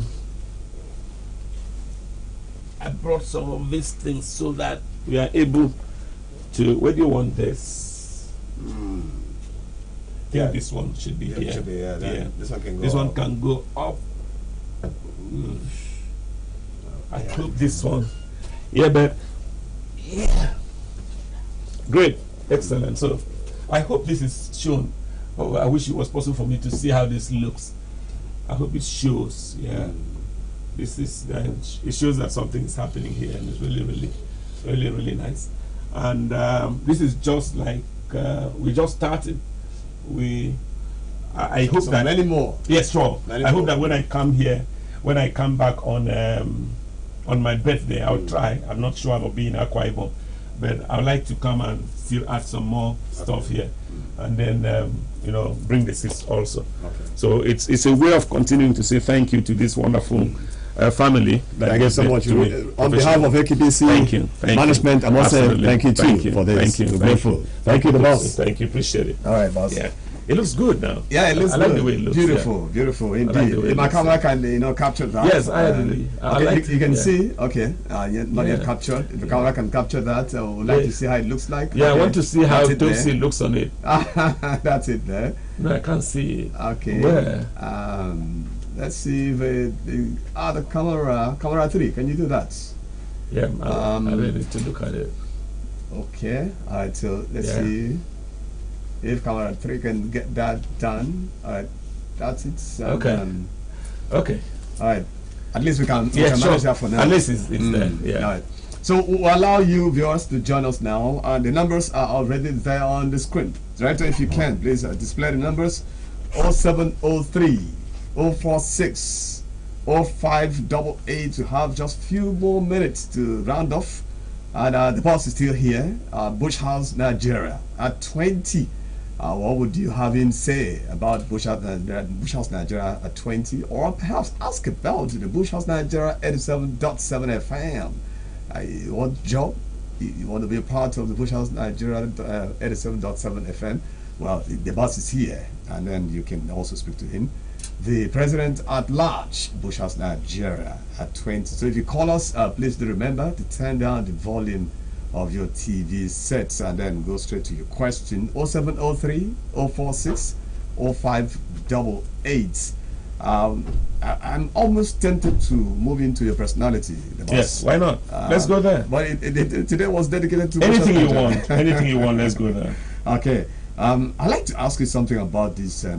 Your publication, your column. Yes. With the Sun newspaper. Yes. And national newspaper at large. And then the heading or the title is Yes, basically talking nonsense. Yes. Why talking nonsense? Absolutely. Because we don't talk nonsense. Absolutely. It's a great question. We live in a very critical society, a very fastidious society, a society that they don't even appreciate the value you add. They don't appreciate the selflessness you offer, the sacrifices you make. So, I want to write a national, if you like, global column. To be on the safer side, I give it the name Talking Nonsense. So, if I write and you go there and say, what nonsense is even talking? I'll tell you, I warned you, I was talking nonsense. If you go there and you glean some sense from it, to God be the glory. So I've just been on the safer side, giving that name. You can't criticize me that I wrote nonsense, because I wrote you warned you. That's what it was. Yeah. Interesting. But reading it, the Yes, nonsense sure. is not really Yeah. that And- nonsense. Yes, and we don't, Topsy, we don't write on what every other person is writing. I write about something that people are not even thinking about. For instance, today I asked, so what next? You want to become governor, you become governor. You want to become president, you become president. You become commissioner, you become commissioner. Local government chairman, broadcaster, tailor, farmer. This. So what next? Okay, so is the boss a politician?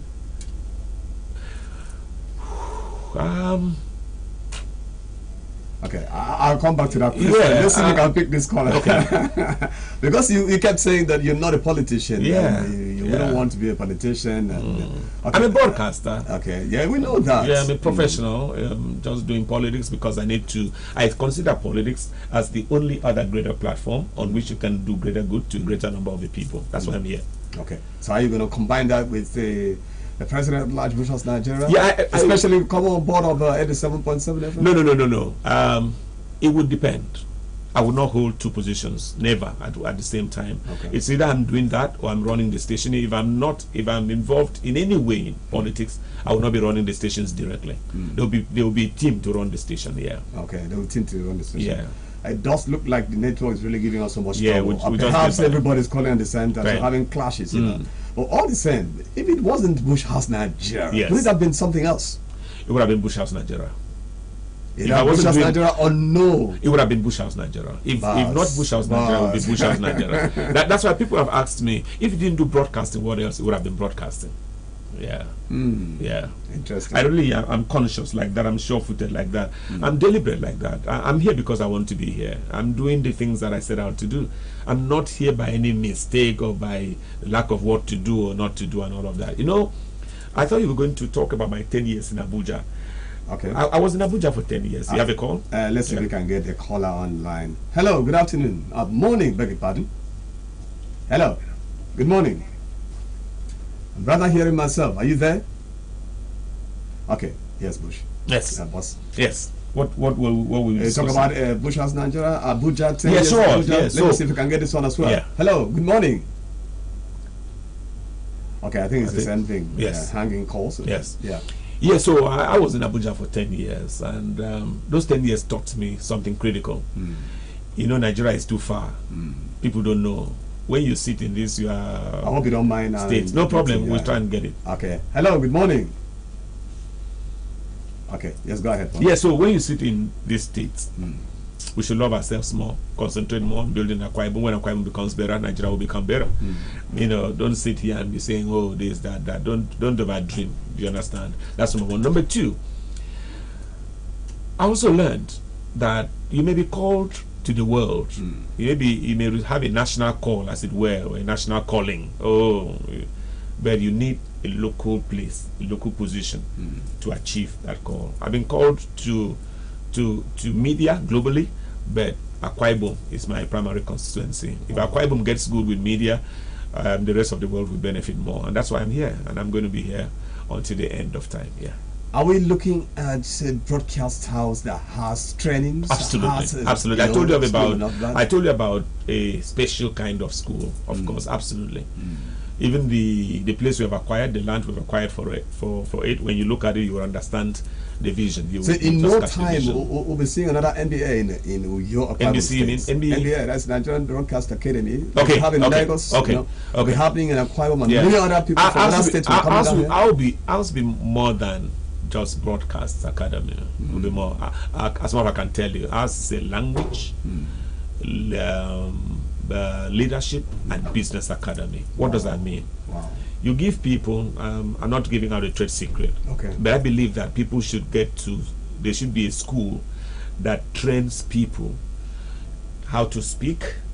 And be a leader, and take a commanding position, but more than that, how to make money from it. Wow. Once you achieve those three areas, you know how to be a leader, you know how to be to speak, to talk. You know, there are many leaders that don't even know how to talk.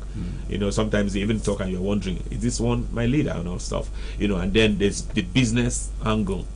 The moment you can get those three areas, you are ready to hit the sky flying. Boss, I'm told we don't have the time again. Absolutely. Our time flies. I'm just even surprised to say sure. this. We've counted more than 45 minutes. Yes. What's in giving? What's that thing about you, that secret that makes you the you are? You can surrender anything at any time.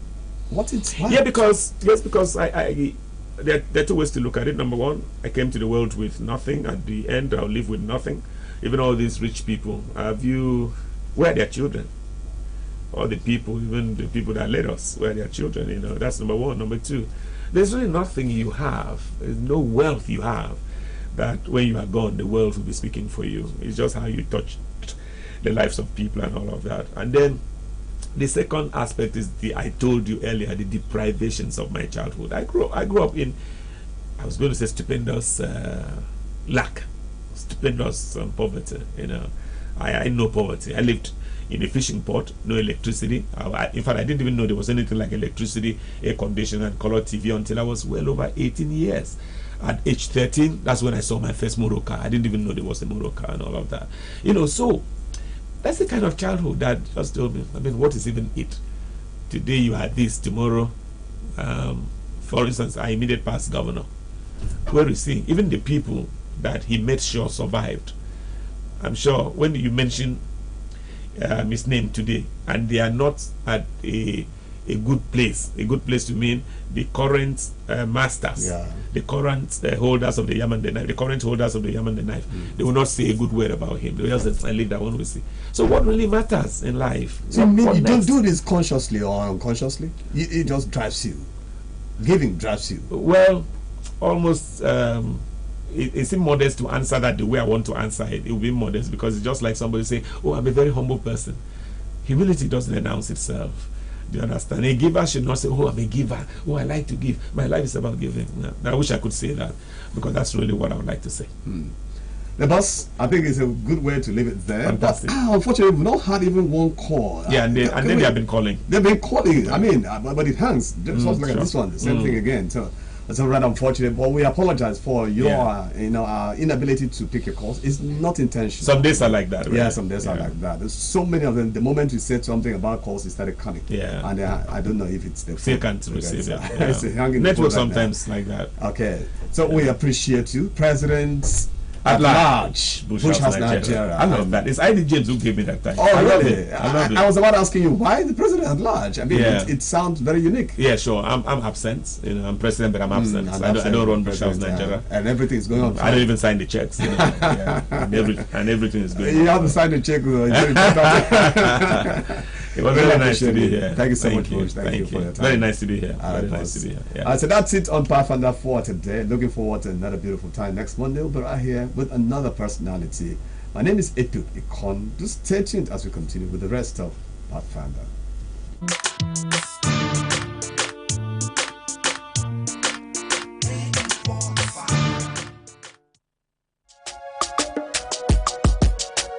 This is home, where we all belong.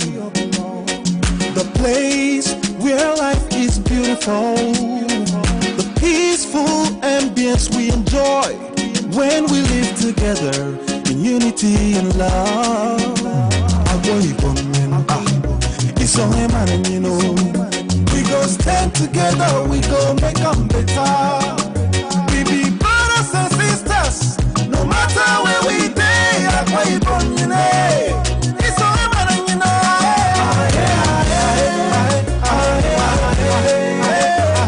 No matter where we day, we are one.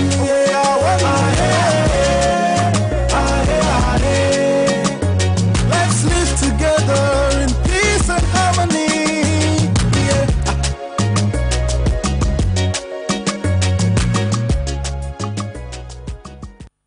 Do you know that you have the right to quality broadcasting?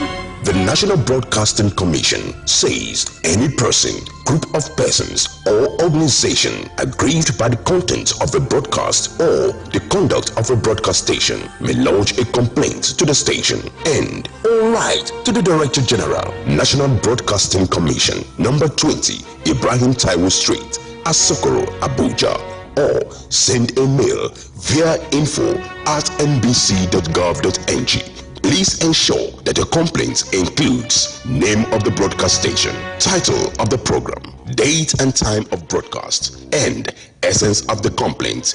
Also remember to include your name, address, telephone number, email, and append your signature. Note that your complaint must reach the NBC within 14 days of the queried broadcast. NBC, your right to quality broadcasting.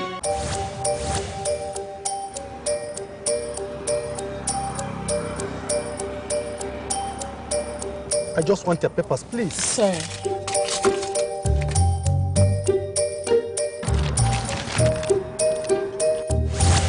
Salary don't enter. Yes, so. And month I never even reach chef. Na salary plenty, oh. No wonder I no gree collect roja from my hand. Shut up, sir.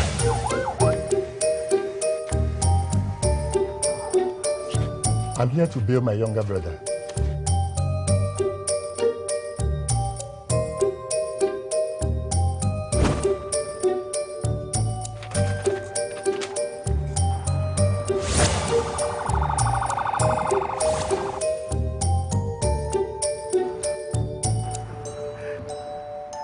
If it happen with good luck, Proper funding, training, and cooperation, if it happen.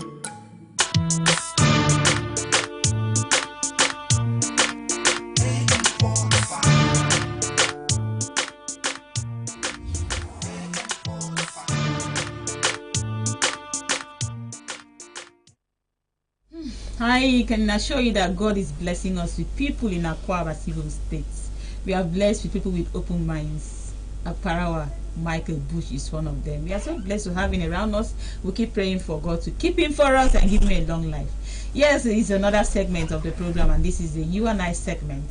On this particular segment today, I am with my sister and friend, and of course the producer of Pathfinder every Monday morning. I'm talking about beautiful Marianne Andy. Good morning, Marianne. Good morning, Enobong. Always a pleasure to have you. Same here. And I also have our friend and our guest. I don't know, we are going to turn her to one of us very soon. She needs to present a program for us, because as far as we are concerned, she's always doing so well. We love her. We always love having her around here. I'm talking about Nurse Ntense Wood. Good to have you. Good morning, Enobong, and thank you. So, will you consider you? She's already one of us. Here anytime. She's one of us Thank already. you. Okay, so like Dr. Mfoyine May said, if we want to, the Director General should do something. Should we start processing your own? Seriously, I'm she's one of us already. Okay. All right, so good to have you. Okay, so today we'll talk on teenage parenting. Teenagers, our teenagers. How are they bringing them up in the society as parents? Well, what is the role of a parent when it comes to bringing up a teenager? What do they need to know about life? That's what we'll talk about today. So when we talk about a teenager, who is a teenager?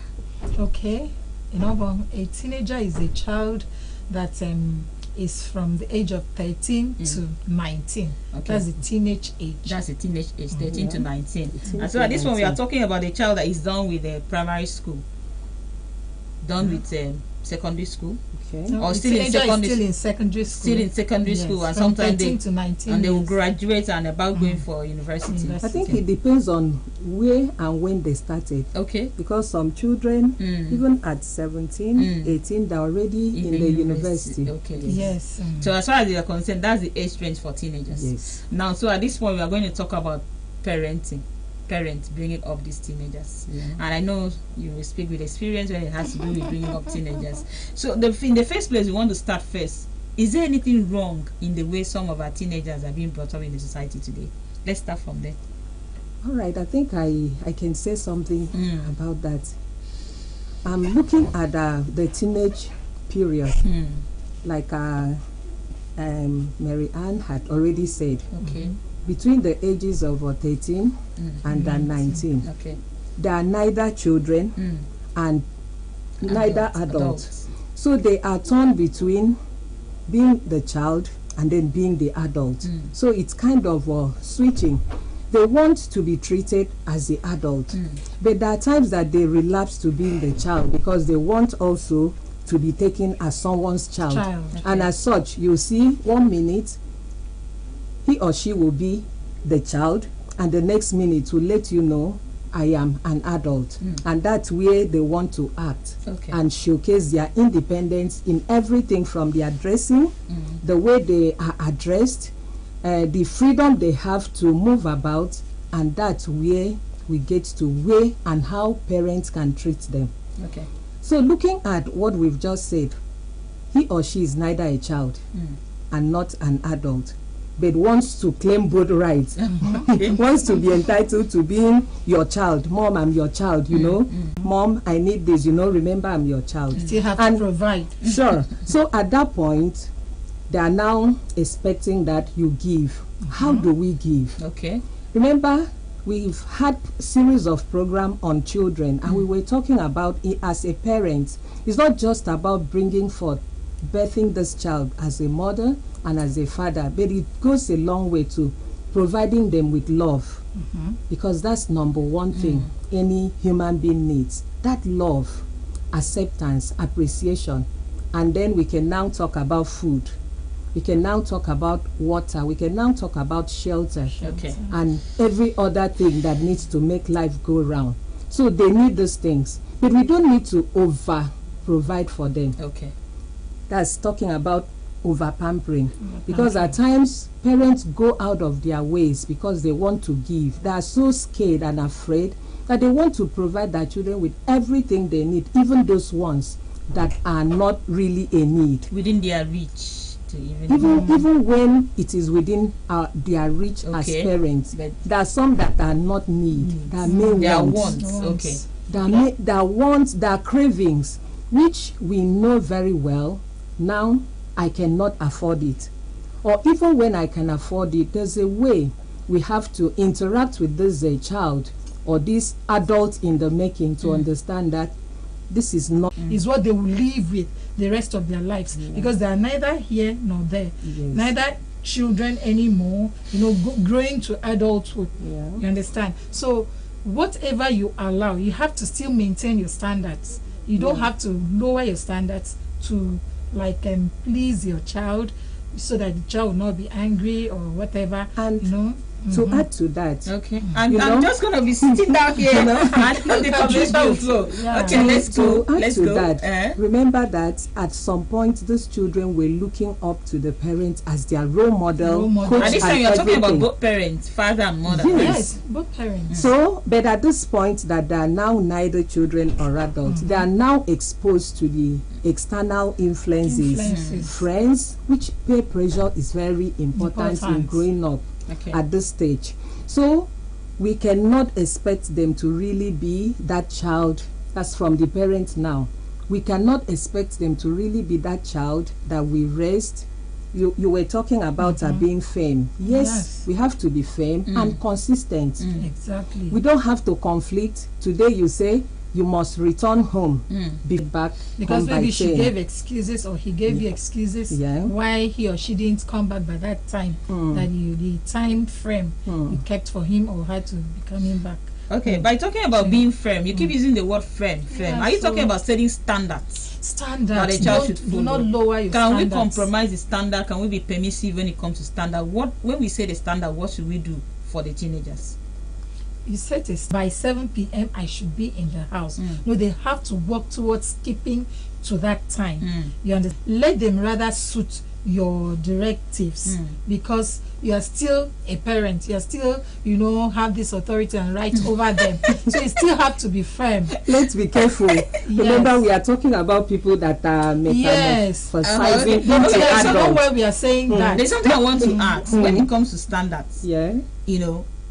A child, a teenager is exposed to influence outside. True. For example, in the secondary schools, I've had the opportunity of covering events, like graduation ceremony for secondary school children. And I see their dressing, I see their grooming, I see everything around them. And now I see some children who feel so bad that they can't be like the other persons. I see some of them come out with their tablet, they will sit down there flexing and all that. I see someone who sit down and just sit down. Now when it comes to setting standards and letting a child know the difference between a want and a need, like you said here, does it have to affect the way the child is carrying herself or himself outside when he is with the peers? He has to fit in.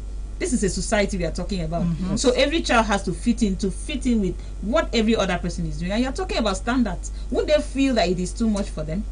I think we can look at it from this direction. Everyone comes from a family, and every family has a standard. So falling back on the word standard, yes, every family has a standard, and we have our values which fits into the societal values and the norms in the society. Like in my own family, as a parent, I let my children understand that yes, we have, depending on the class where we belong to, this is how much we have. And that's why when Mary Ann was saying something about being straight and let them know you are the parents, at times you don't even have to say it, because there are times you call for role modeling. We have to be the role models. If we are talking about modesty in whatever we are doing, I think we have to model this so that our children will understand that whatever we have at this point is what we have, and then the future we can step on to the next level. It does not necessarily mean we are poor. We are not poor, but we are looking at what we can provide for ourselves so that these resources can go round. Okay. Remember, it's a family. Okay. It's not just one child. Let me straighten what I said there. Okay. You know why I said so? You know, due to peer pressure, Okay. external influences, they may want to come and tell you, this is what I want. Yes, mommy, that this was is what why my that friends are fairness- having. Yes, Mommy, that's this why is- that yeah. fairness be firm. Don't lower your standard. I get Sit that. down, talk to your child. Let the child understand how the situation is at home. Yeah. Teach the child contentment. The child should be satisfied with what he or she has. Okay, as you're growing up, with time you will have this, but you don't need this thing for now. Okay. We cannot afford it. Let your child understand and see reasons with you. That's why I said you have to be firm. Okay. It's not And because now get he wants this. Okay, Yes, now get it. Okay. yes, All right, because of now- the external okay. influences. Okay. I am sure that some of us that want to be part of our discussion, there's going to be a phone number on the screen where I want you to call, just participate, give us a suggestion or contribution to what we are talking about. We are talking about teenage parenting, and we are talking about being firm, we are talking about setting standards, and we are also talking about making a child understand the difference between a need and a want. Now when we talk about this need and want, do we also include dressing? Because we see that teenagers, the way they dress, when they go out to events, they go out to functions, it's it's what they want to. You see a father and a mother goes to a shop to buy clothes, and a child will say, mommy, this is the one I want. It's a trend. And that word, I want, mommy, I want this one. And the mother will say, no, you don't need it. You say, mommy, forget it, this is what I want. The mother will say, okay, that's what you want, go ahead. That's where How the do you see that comes in. I want Nazintense to react to that. Let's remember everything started somewhere. Okay. Yes. And whatever we model from when this individual was a child. Okay, sorry, let me see if we can pick calls. Today has really been bad with phone calls. Hello, good morning to you. Hello, good morning. It has not been well with phone calls today on Pathfinder. Network. Whatever happened is network. All right, so. All right, so I was looking at that everything starts somewhere. What we start our children with, if it is like a modest dressing, and we get this child to understand that every dressing suits a particular purpose or function. Okay. Dressing is not just about being trendy or being fashion conscious. There are other things about clothing we wear. It addresses us or it speaks. As you are talking, I'll just try to see if I can pick one or two calls. Sorry for interrupting. But no, we are not going to exhaust this topic today. Hello, good morning. Good morning. Yes, your name and location. My name is Wampa to you. Okay. Wamfon, are you a teenager or an adult? You're a teenager. What do you have to say about what we are talking about?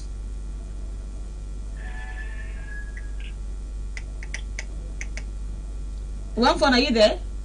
Okay. I would really love to know if Wamfon is comfortable with parents setting boundaries, setting standards for them, and always trying to make them understand that this is how life is.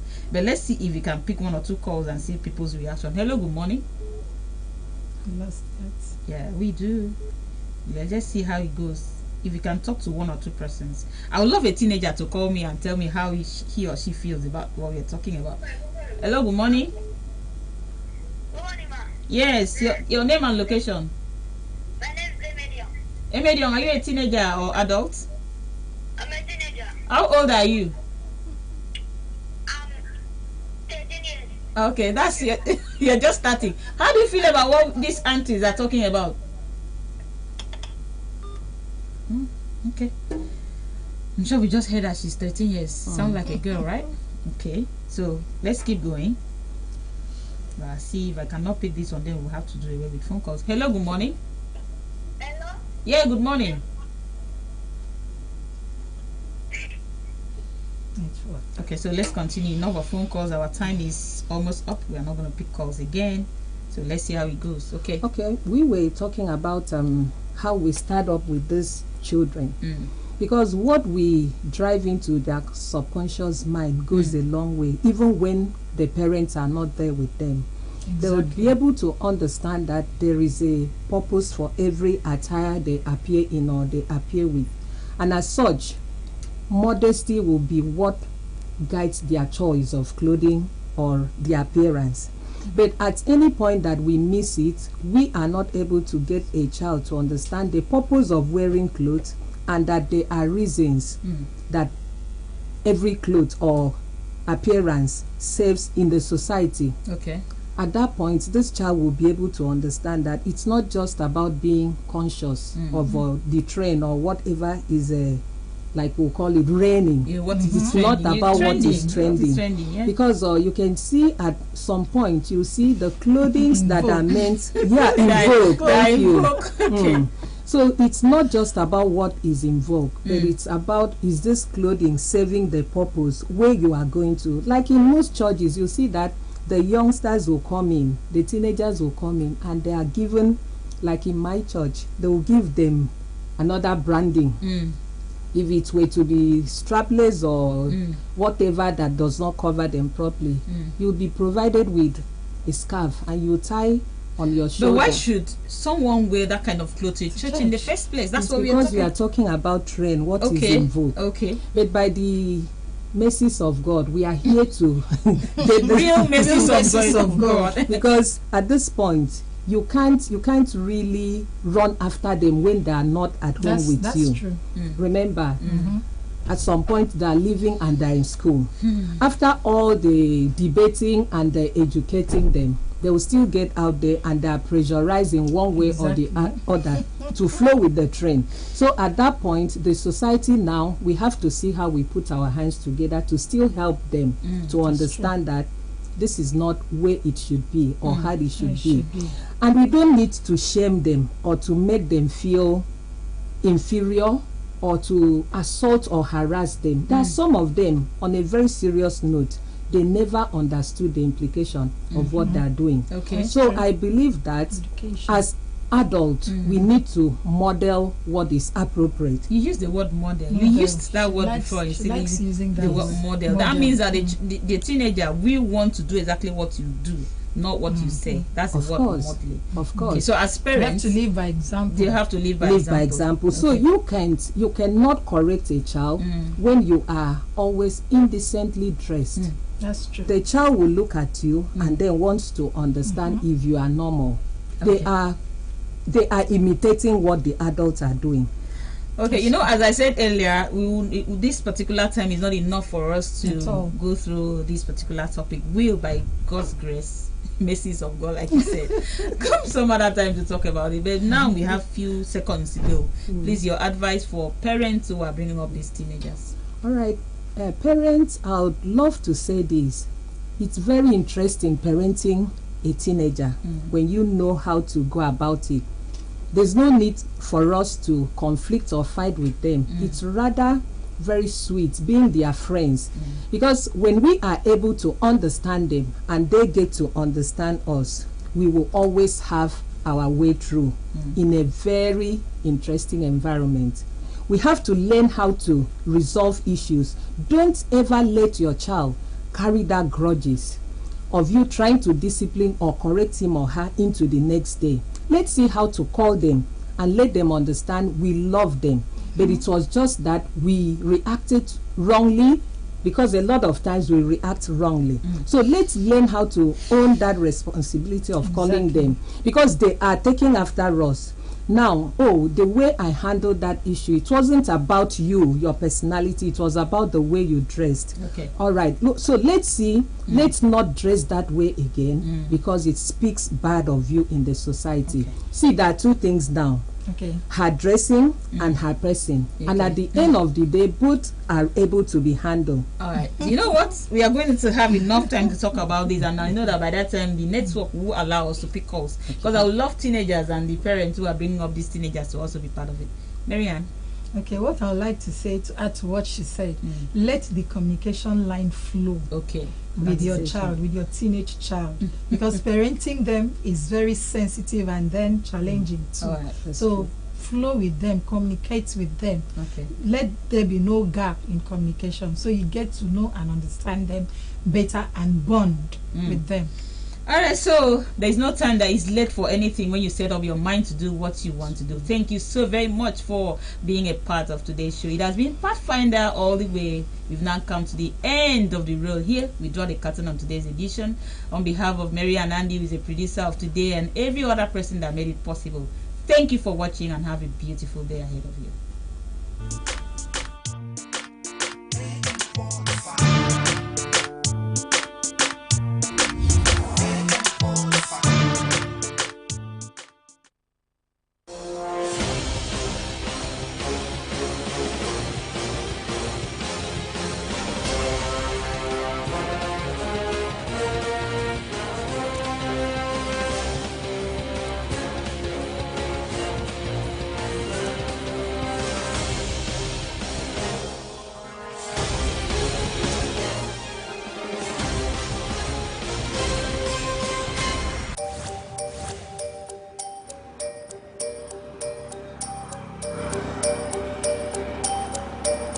I just want your papers, please. Sir.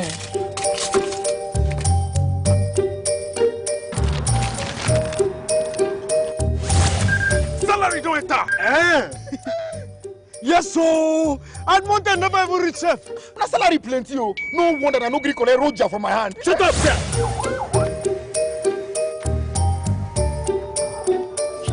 I'm here to bail my younger brother.